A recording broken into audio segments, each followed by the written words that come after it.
So hey guys, welcome back to another novel explanation of Renegade Immortal and I hope कि तुम लोग बहुत ही ज्यादा अच्छे और मजे में होगे। वीडियो में आगे बढ़ने से पहले कहना चाहूंगी कि अगर इससे पहले का एपिसोड अभी तक चेकआउट नहीं किया है तो पहले जाओ और जाके उसे देख लो, वरना यहाँ तुम्हें कुछ समझ नहीं आने वाला। और अगर तुमने देख लिया है तो बिना किसी देर के आज के इस वीडियो को शुरू करते हैं। सो होमीज, जैसा कि हमने लास्ट चैप्टर में देखा था जहाँ पे वांग लिन ने स्वॉर्ड सेंट लिंग तियानहू की सेकंड स्वॉर्ड एनर्जी को भी ऑब्टेन कर लिया था, जिसके साथ यहाँ पर फायर डीमन कंट्री और यहाँ पर जो स्काई डीमन कंट्री है इनके बीच ये जंग 10 सालों के लिए चलती है। और इन 10 सालों के लिए वांग लिन ने सोल रिफाइनिंग ट्राइब को अपने कुछ स्लॉटर एनर्जी दी थी और कहा था कि जितना ज्यादा हो सके उतने ज्यादा लोगों को निपटाओ ताकि तुम्हारे अंदर मौजूद ये स्लॉटर एनर्जी और ज्यादा रिफाइन हो जाए। इसी के साथ हम देखते हैं कि 10 साल बीत जाते हैं और अब ये सोल रिफाइनिंग ट्राइब बहुत ज्यादा बड़ा हो चुका था। साथ ही वांग लिन ने सोल रिफाइनिंग ट्राइब को उस एंशिएंट बैटल ग्राउंड में ले जाकर उन्हें यहाँ पर आबाद होने के लिए छोड़ दिया। और हम देखते हैं कि जब 10 साल बाद वांग लिन अपनी आंखें खोलता है तो उसे ये रियलाइज होता है कि उसने सोल रिफाइनिंग ट्राइब को यहाँ पे लाके बहुत अच्छा किया। इसी के साथ हमें ये भी पता चलता है कि बीते 10 सालों में वांग लिन ने याओ ज़िक्ज़िऊ से काफी सारे सवाल पूछे थे जिनके उसे जवाब भी मिले थे। जिसके बाद वांग लिन दोबारा से याओ ज़िक्ज़िऊ को बाहर निकालता है और अब वो वापस से उससे उस सेलेस्टियल केव के बारे में काफी सारे सवाल पूछने वाला था।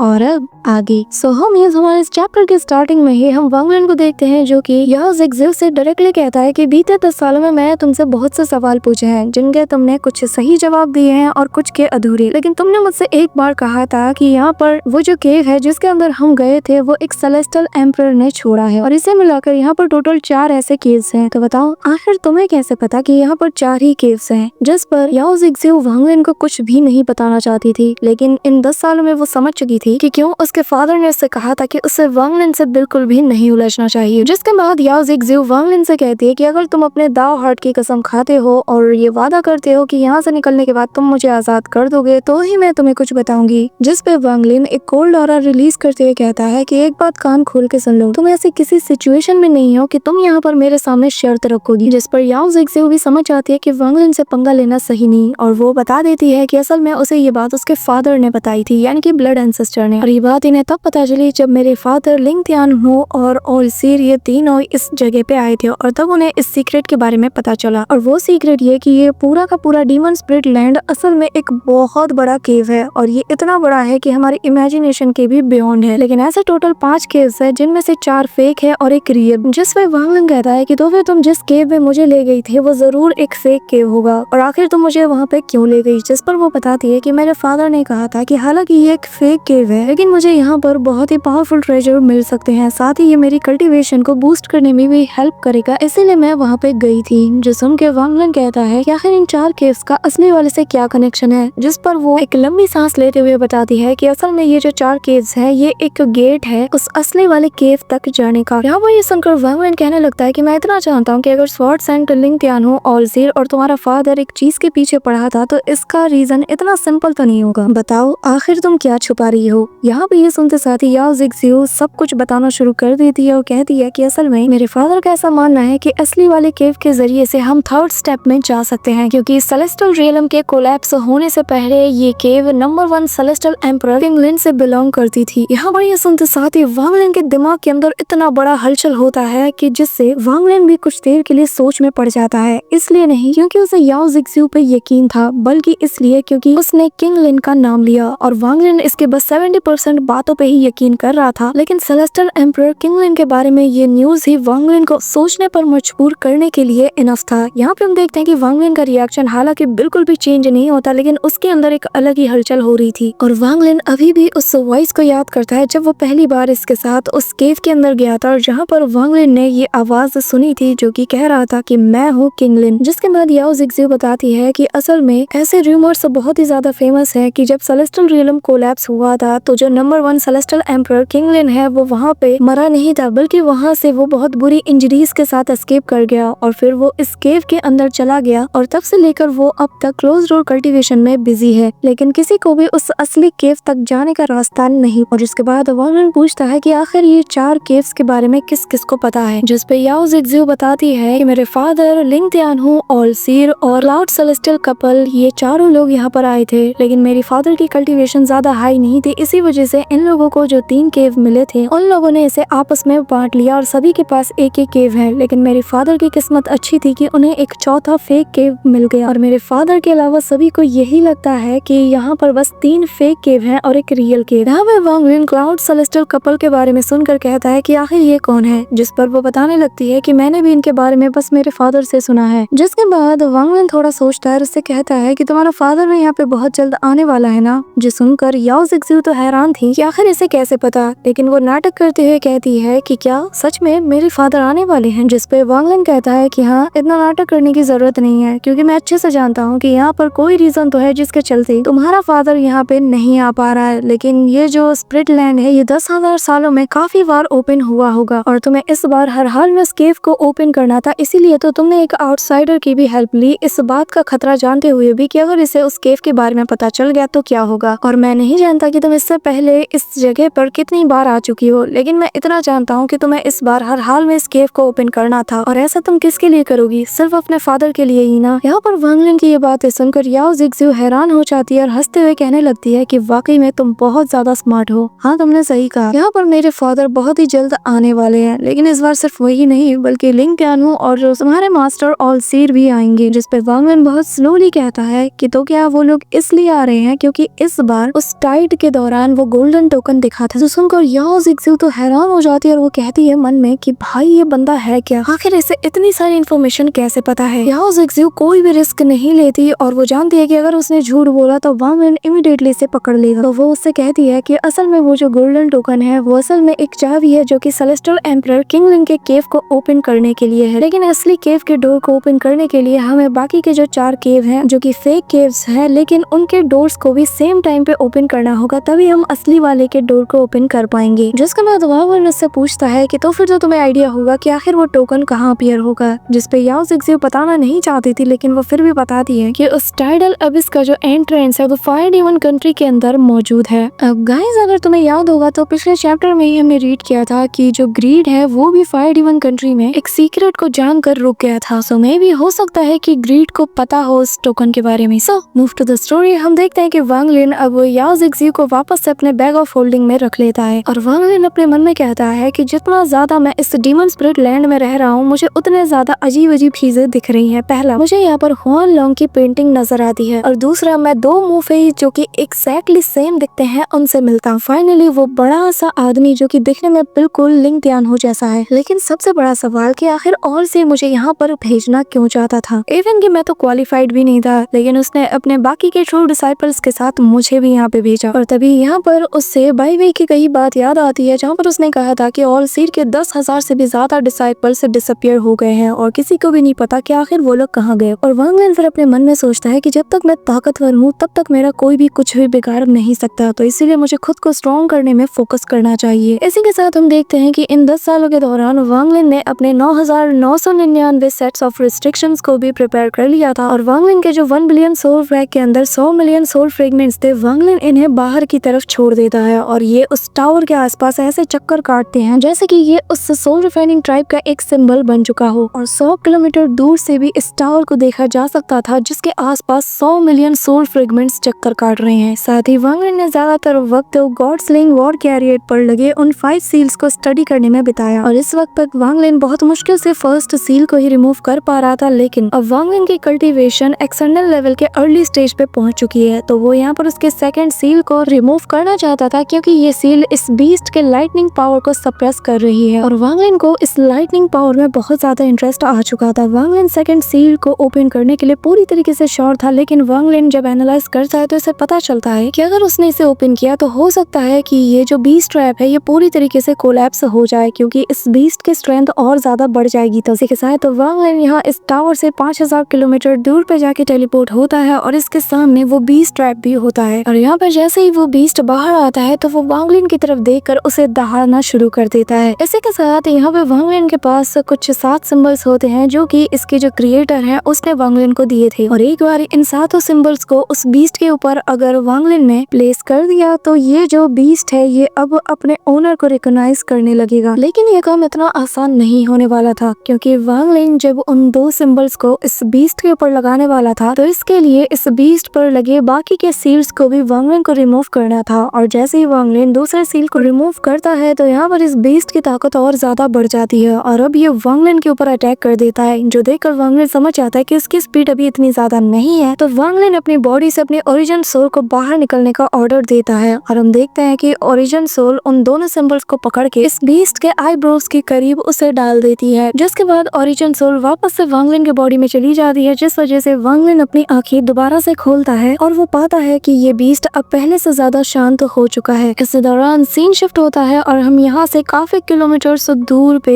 एक जगह देखते हैं जहाँ पर एक कैसल मौजूद था और तभी उस कैसल के पास एक बंदा उड़ते हुए आता है और वो झुककर कहने लगता है कि ग्रीटिंग एंसेस्टर, मुझे उस वांगलिन की लोकेशन मिल चुकी है जो कि स्काई डेमन कंट्री के कैपिटल से 20 साल पहले गायब हो गया था। जिस पर ये वॉइस उससे कहने लगती है कि बताओ आखिर उसकी करंट कल्टीवेशन लेवल क्या है। जिस पर वो बंदा कहता है कि मुझे उसकी कल्टीवेशन लेवल का तो नहीं पता, लेकिन इतना खबर मिला है कि वो अब एंशिएंट डीमन का मैसेंजर बन चुका है। जो सुनकर ये बंदा और ज्यादा खुश होता है जो कि इस कैसल के अंदर मौजूद था और वो कहने लगता है कि ठीक है फिर जाओ और जाके जल्द से जल्द उसे मेरे पास पकड़ के लाओ। इसी के साथ वो बंदा चला जाता है, लेकिन इस कैसल के अंदर मौजूद वो ओल्ड मैन कहता है कि अगर ये वही वांगलिन है जिसने की प्रॉपर ट्रेनिंग की है तो ये मेरे लिए एक बहुत ही अच्छा सेलेस्टियल गार्ड बन सकता है, और अगर उसकी कल्टीवेशन एक्सटेंडेड स्टेज पे नहीं पहुंची तो जो मेरे सेलेस्टियल गार्ड्स हैं ये तो बहुत ही इजीली उसे पकड़ लेंगे। इसी के साथ हम वापस से वांगलिन को देखते हैं जहाँ पर वांगलिन अब अपने बीस्ट को देख रहा था और अब तक वांगलिन ने 3 ब्लड सिंबल्स को उसके ऊपर इम्प्रिंट कर दिया था, जिस वजह से इसकी पावर और ज्यादा टेरिफाइंग एनर्जी को रिलीज कर रही थी कि तभी यहाँ पे वांगलिन को याद आता है कि मुझे इस बीस्ट को इवॉल्व होने से पहले इस पर लगे सील्स को हटाना होगा, नहीं तो ये बीस्ट एक्सप्लोड करके मारा जाएगा। हालांकि इस सील को अगर जल्दी रिमूव कर दिया गया तो फिर तो ये एवोल्यूशन के लेवल तक पहुंच ही नहीं पाएगा और फ्यूचर में कभी भी ये इवॉल्व नहीं हो पाएगा। इसी के साथ हम देखते हैं कि अचानक से वहाँ पर तेज बिजली कड़कने लगती है और वो बिजली सीधा जाकर इस बीस्ट पे गिरती है, जिस वजह से ये बीस्ट अब एक अलग ही फॉर्म लेने लगता है और ये किसी किलिंग टाइप के बीस्ट में दिखने लगता है। हालांकि ये उससे भी ज्यादा रेयर था। इसी के साथ उस थंडर लाइटनिंग की वजह से इसके फोरहेड पर एक सिल्वर कलर का हॉर्न भी अपीयर होता है, जिसे देखकर वांगलिन थोड़ा डिसअपॉइंट होता है क्योंकि उसने जेड में पढ़ा था कि सेकंड ब्लड सिंबल को अगर सही से उसके ऊपर प्लेस कर दिया जाए तो एक गोल्डन कलर का हॉर्न बाहर आएगा। इसी के साथ वांगलिन यहाँ पर चौथे ब्लड सिंबल को भी क्रिएट करने लगता है और अब तेजी से वो इस थंडर बीस्ट की तरफ बढ़ने लगता है। वांगलिन थोड़ा डिसअपॉइंट होता है क्योंकि उसने बिल्कुल वैसा ही किया था जैसा कि उस जेड में लिखा था और उसमें साफ कहा गया था कि जैसे ही ये बीस्ट इवॉल्व हो जाएगा और एक थंडर बीस्ट बन जाएगा तो तब उसके फोरहेड पर एक गोल्डन कलर का हॉर्न नजर आएगा, लेकिन वांगलिन को यहाँ पर सिल्वर कलर का हॉर्न नजर आता है। जिसके साथ ही जब वांगलिन उस फोर्थ ब्लड सिंबल को उसके ऊपर लगा देता है, जिस वजह से ये जो बीस्ट था ये अब वांगलिन को पहले जैसी निगाहों से नहीं देखता। हालांकि ये अभी उसके लिए कोई भी काइंडनेस नहीं दिखाता और चुपचाप उस ब्रेसलेट के अंदर चला जाता है। इसी के साथ वांगलिन उसे अपने पास रखते हुए वापस से उस टावर के अंदर पहुंच जाता है और यहाँ पे 3 महीने बीत जाते हैं और इन 3 महीनों में वांगलिन ने लिंग त्यानहू के वो 3 डिसाइपल्स जिससे उसने लिंग त्यानहू की स्वॉर्ड एनर्जी को हासिल किया था, लेकिन इन तीनों से उसे कुछ स्वॉर्ड भी मिले थे और ये 3 बहुत ही पावरफुल स्वॉर्ड माने जाते हैं और इन्हीं को रिफाइन करने में वांगलिन ने 3 महीना निकाल दिए थे कि तभी यहाँ से 50,000 किलोमीटर दूसरे रिफाइनिंग ट्राइब के अंदर हम कुछ बंदों को देखते हैं जो कि यहाँ पर एविल इंटेंशन के साथ आए थे। इनमें से एक सन युनशान है जो कि वांगलिन के साथ इस डीमन स्पिरिट लैंड में आया था और हमें पता चलता है कि असल में इसकी सिस्टर जो कि इन्हीं लोगों के साथ यहाँ पर आ गई थी जबरदस्ती और यहाँ पर कल्टीवेशन यूनियन के लोगों ने उसे पकड़ लिया और उस पे कुछ ऐसे रिस्ट्रिक्शंस भी लगाए हैं जिस वजह से वो पूरी तरीके से बदल गई और अपनी बहन को बचाने के चक्कर में वो भी यहाँ पे फंस के रह गया। यहाँ पर हम एक गोल्डन क्लॉथ पहने हुए बंदे को भी देखते हैं जो कि यहाँ पर अपने साथ एक सेलेस्टियल गार्ड को ले आया था और कहने लगता है कि हमारे एंसेस्टर ने हमें कहा है कि हर हाल में ये बंदा उन्हें चाहिए, लेकिन हमें थोड़ा चौकन्ना रहना होगा कि कहीं वांगलिन भाग न जाए। सन युनशान वांगलिन को सुनकर थोड़ा एक्साइटेड तो होता है, लेकिन फिर उसके मन में ख्याल आता है कि ऐसा हो ही नहीं सकता कि जिस वांगलिन को मैं जानता हूँ वो यहाँ पर होगा, और अगर होता भी है तो फिर तो ये मेरे लिए बहुत ही अच्छी बात होगी क्योंकि वो मेरी बहन को आजाद कराने में मेरी मदद जरूर करेगा। अब यहाँ पे सन युनशान को छोड़कर बाकी सभी लोग किलिंग इंटेंट के साथ सीधा सोल रिफाइनिंग ट्राइब की तरफ बढ़ते हैं और वांगलिन किलिंग इंटेंट को जैसे ही फील करता है तो वो 13 से कहता है कि लगता है यहाँ पर कुछ लोग इविल इंटेंशन के साथ आए हैं, जाओ और जाके उन्हें अंदर ले आओ। अब यहाँ पे हम देखते हैं कि 13 को भी गुस्सा आता है और वो इमीडिएटली उन सभी लोगों के सामने जाके अपीयर हो जाता है और कहने लगता है कि हमारे एंसेस्टर आपसे मिलना चाहते हैं। जो सुनकर ये ओल्ड मैन तो भाव खाता है और समझता है कि शायद वांगलिन को पता चल चुका है कि हमारे साथ ये जो सेलेस्टियल गार्ड है ये असल में एक्सटेंडेड लेवल पे है और इसी वजह से वो डर गया और हमें चुपचाप अंदर आने दे रहा है। कि तभी जैसे ही ये लोग उस सोल रिफाइनिंग ट्राइब के अंदर पहुंचते हैं तो यहाँ पर जितने भी ट्राइब के लोग होते हैं वो सभी बहुत कोल्ड निगाहों से इन्हें ही देखे जा रही थी कि तभी वांग लिन की आवाज आती है और वो इन लोगों से कहने लगता है कि एक बात बताओ, क्या मैंने तुम लोगों का कुछ बिगाड़ा है जो तुम यहाँ पर किलिंग इंटेंट के साथ आए हो। यहाँ पर वांग लिन की आवाज में इतना ज्यादा प्रेशर होता है कि उसे सामने आने की जरूरत नहीं पड़ती और ये लोग बुरी तरीके से डर के मारे कांपने लगते हैं कि तभी वांग लिन इनके सामने आके अपीयर हो जाता है और यहाँ पर इनमें से एक जो बंदा होता है उसे बस सेकंड्स में ही मौत के घाट उतार देता है, जो देखकर इस येलो कपड़े पहने हुए बंदे की अकल ठिकाने लग जाती है और वो कहने लगता है कि असल में दोस्त तुम तो बुरा मान रहे हो, हम ना यहाँ कल्टीवेशन यूनियन से तुम्हें इनवाइट करने आए हैं ताकि तुम हमारे साथ ज्वाइन हो जाओ। यहाँ पे हम ब्रदर सन यूनशान को देखते हैं जो कि वांग लिन को देखकर बहुत ही ज्यादा एक्साइटेड हो जाता है और वो वांग लिन को सारी बात बता देता है। इस वजह से वांग लिन उस गोल्डन रॉब पहने हुए बंदे और साथ ही उसका वो सेलेस्टियल गार्ड जो कि एक्सटर्नल लेवल पे था, वांग लिन इन दोनों को सेकंड्स में निपटा देता है। और ये जो सेलेस्टियल गार्ड है ये भले ही एक्सटर्नल लेवल के अर्ली स्टेज पे हो लेकिन इसके अंदर इसका डोमेन नहीं था, जिस वजह से वांग लिन ये चीज अच्छे से भांप लेता है और उसे इजीली मार पाता है। इसी के साथ वांग लिन वो सन यूनशान को लेकर टावर के अंदर पहुंच जाता है और यहाँ पर ये लोग बैठकर सारी बातचीत करते हैं और वांग लिन को सारी बात सन यूनशान बता देता है कि कैसे उसके एक अंकल और उसकी सिस्टर दोनों को यहाँ पर कल्टीवेशन यूनियन ने बहुत बुरी तरीके से ट्रैप करके रखा है। जिसके बाद सन यूनशान बताने लगता है कि हम लोग जिस यूनियन से आए हैं वहाँ पर एक पर्सन है जो कि खुद को सेलेस्टियल एंसेस्टर कहता है और उसके पास टोटल 10 सेलेस्टियल गार्ड्स हैं और अब वो आपको भी अपना एक सेलेस्टियल गार्ड बनाना चाहते हैं क्योंकि उनकी नजर आप पर तब से है जब आपने स्काई डीमन कंट्री के अंदर डीमन जनरल मोलिहाई के साथ बैटल किया था। उन्होंने तो काफी बार आपको पकड़ने के लिए लोगों को भी भेजा था। इसी के साथ वांग लिन को भी याद आता है कि हाँ, स्काई डीमन कंट्री के अंदर जिथल म्यूजिक सुनने के दौरान कुछ लोगों ने उस पर अटैक किया था। इसी के साथ यहाँ पर सन यूनशान बताने लगता है कि ब्रदर वांग मेरी अपनी जान भी खतरे में है क्योंकि मेरे अंदर भी एक सेलेस्टियल सीड को इम्प्लांट कर दिया गया है। जो सुनकर वांग लिन उसे स्कैन करता है और वांग लिन फील कर पाता है कि हाँ, इसकी बॉडी में बहुत से रिस्ट्रिक्शंस हैं जैसे कि इसका ये एंसेस्टर सेलेस्टियल सीड कह रहा है और वांग लिन ये भी समझ आता है कि इसे सिर्फ वही रिमूव कर सकता है, उसके अलावा कोई भी नहीं। इसी दौरान वांग लिन उस सेलेस्टियल गार्ड के बॉडी के अंदर जब सर्च करता है तो उसे एक ब्रोकन जेड मिलता है जिसे वांग लिन निकाल लेता है और फिर इसकी ओरिजिन सोल को निकाल कर वो रिफाइन करना शुरू कर देता है। साथ ही यहाँ पर ये नजारा देखकर सन यूनशान भी हैरान था और फिर वांग लिन यहाँ पर उसे रिफाइन कर लेता है और बताता है ये जो सेलेस्टियल गार्डियन है इसकी ओरिजिनल कल्टीवेशन सोल ट्रांसफॉर्मेशन के मिड स्टेज पे रही होगी लेकिन इस ब्रोकन जेड के जरिए से इसकी कल्टीवेशन को बूस्ट किया गया है। अब वांग लिन जैसे ही सस्पिशियस निगाहों से उस जेड को चेक करता है तो वो पाता है कि इसके अंदर अनइमेजिनेबल अमाउंट में सेलेस्टियल स्पिरिचुअल एनर्जी मौजूद था लेकिन इसे कोई भी अब्सॉर्ब नहीं कर सकता था क्योंकि इस पर पावरफुल सा रिस्ट्रिक्शन लगाया गया था। वहीं दूसरी तरफ वांग लिन सन यूनशान से कहता है कि बताओ आखिर ये जो सेलेस्टियल एंसेस्टर है ये कहाँ मिलेगा। जिस पर सन यूनशान बताता है कि उसका जो कैसल है वो फायर डीमन कंट्री और गोल्ड डीमन कंट्री के बीच का जो बॉर्डर है वहाँ पर लोकेटेड है। जिसके बाद वो झिझकते हुए आवाज में कहता है कि ब्रदर वांग क्या आप प्लानिंग कर रहे हैं। जिस पर वांग लिन स्माइल करता है और कहता है कि हाँ, वैसे भी इस एंसेस्टर ने मुझे 2 बार प्रोवोक किया है तो मुझे तो इससे बदला लेना ही होगा। जिस पर सन यूनशान वांग लिन के सामने बहुत ही रिस्पेक्ट के साथ सर झुकाते हुए कहता है कि ब्रदर वांग आपने जो मेरे लिए किया है ना इसका कर्ज मैं सारी जिंदगी नहीं चुका सकता और मैं जिंदगी भर आपका इसके लिए एहसानमंद रहूंगा। यहाँ पे वांग लिन स्माइल करता है और फिर सन यूनशान को लेकर यहाँ से डिसअपियर हो जाता है। दौरान हमें दिखाया जाता है फायर डीमन कंट्री और स्काई डीमन कंट्री के बीच में चल रही इस वॉर के चलते चारों तरफ कत्लेआम का माहौल था और हम देखते हैं कि पूरी की पूरी फायर डीमन कंट्री यहाँ पर खून में नहा चुकी थी। वहीं दूसरी तरफ स्काई डीमन कंट्री के अंदर भी सोल्जर्स अब बिल्कुल ना की तादाद में बचे थे। अब इसी वजह से बाकी के जो 7 डीमन कंट्रीज हैं सभी के लिए ये एक रेयर अपॉर्चुनिटी बन चुकी है, एक ऐसी रेयर अपॉर्चुनिटी जो कि हजारों सालों में भी एक बार नहीं मिलती। इसी दौरान सीन वापस से वांग लिन और सन यूनशान पे शिफ्ट होता है जहाँ पर ये लोग सेलेस्टियल एंसेस्टर के कैसल के बाहर पहुंच जाते हैं और जहाँ पे वांग लिन अपने साथ लाए गए बाकी के कुछ कल्टीवेटर्स को भी ले आता है जिन्हें कि इसने पकड़ लिया था और ये लोग असल में वांग लिन को ही ट्रैप करने के लिए आए थे। इसी के साथ वांग लिन जैसे ही अपने कदम उठाता है और दस्तक देता है तो हम देखते हैं कि इस जायंट से पैलेस के अंदर मौजूद ये ओल्ड मैन अपनी आंखें खोलता है। यहाँ पर जब वांग लिन इस फॉग के अंदर अपने पैर जमाता है तो यहाँ पर ये फॉग पहले से ज्यादा थिक होने लगता है और वांग लिन के सामने घोस्टली वेल्स अपीयर होने लगती है कि तभी वांग लिन एक कोल्ड वॉइस में कहता है कि मुझसे पहले सोल स्पेल को यूज करने से पहले तुम्हें सच में नहीं पता कि आखिर तुम्हारी लिमिट्स क्या है। इसी के साथ वांग लिन यहाँ पर एक सोल वॉर्टेक्स को क्रिएट करके सारी की सारी यहाँ पर जो मियास्मा थी उसे अब्सॉर्ब कर जाता है। ये पूरा का पूरा जो पैलेस था ये पहली बार सूरज की रोशनी में चमक उठता है और तभी हम देखते हैं कि यहाँ पर 100 से भी ज्यादा कल्टीवेटर्स हवा में फ्लोट कर रहे थे हैं और ये लोग भी हैरान थे कि यहाँ पर एक बंदे ने अपने सिंगल स्पेल से इनकी ट्रिक को पूरी तरीके से रिवील कर दिया कि तभी यहाँ पर एक पर्पल कपड़े में बंदे को हम देखते हैं जो कि वांग लिन को देखकर उससे अपनी नजरें चुराने लगता है और हमें पता चलता है कि असल में ये बंदा हेवनली फेट सेक्ट का जो ब्लू डिवीजन है उसका डिसाइकल है। वांग लिन भी यहाँ पर उसे भाव नहीं देता और वो चिल्लाते हुए सभी से कहता है कि मेरे लिए अंदर जाने का रास्ता बनाओ और वांग लिन की वॉइस में इतना ज्यादा पावरफुल होता है कि सभी यहाँ पे बुरी तरीके से कांप उठते हैं। सो होमीज इस वीडियो को लाइक हम रखते हैं 3.5 के लाइक्स और 500 कमेंट्स। हाँ, ये कमेंट्स प्रॉपर वर्ड्स होने चाहिए, ना कि कोई emojis. So that's it for today guys. I hope कि तुम सबको आज की वीडियो काफी ज्यादा पसंद आई होगी। अगर हाँ तो वीडियो को लाइक करना, चैनल पे नए हो तो सब्सक्राइब करना। तो मिलते हैं नेक्स्ट वीडियो में, तब तक के लिए बाय।